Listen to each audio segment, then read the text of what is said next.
Okay, so we have a diesel engine.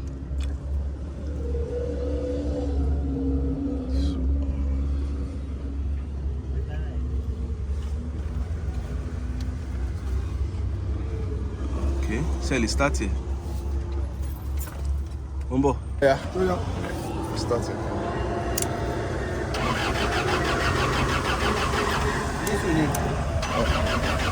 This one. Okay. I just waiting. Okay, so this is heat.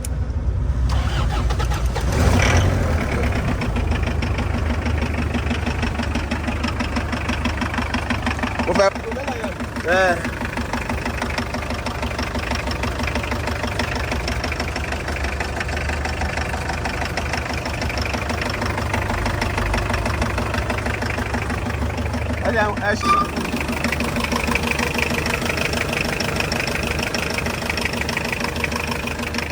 About from this zoom then.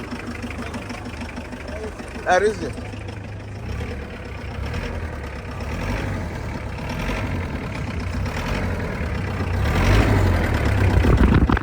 Yeah, jáde.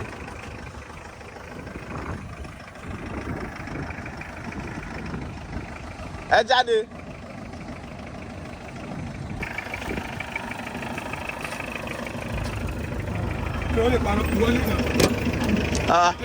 Ẹ jẹ́ kí èmi àti ń lọ náà.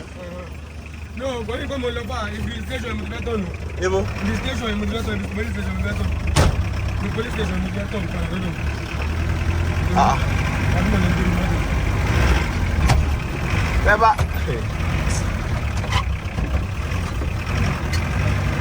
What do I say? No, I don't want to be system in reality. What do I say? All your door to the mobile. Like I was telling you, I'm going to do it. How much is it? Why don't you want to do it back? Oh, they talk about I'm out there, shall I? Let's bet on. I've got to pay my own judge. How much a whiskey for that old woman? How much a whiskey for? But Bobby was telling me that about Bolini. You want to be 21 and the master of mobile, you know, but then so anyhow. No, I'm not. Oh, who will join you? That's all right. How much a young whiskey? Ẹ jẹ́ kí n pa ọ̀pọ̀ akíní yìí, ẹ má wọrí. Torí oyè ìṣẹ̀bí àjọ ṣe, Ọlọ́run ṣe tó yẹ pé ẹ wà around. Ẹ láti ṣọ́ọ̀bù mi náà débi epo yẹn láti ọ̀hún yẹn tí mo ti kó sí débi ó ti tó bàbá.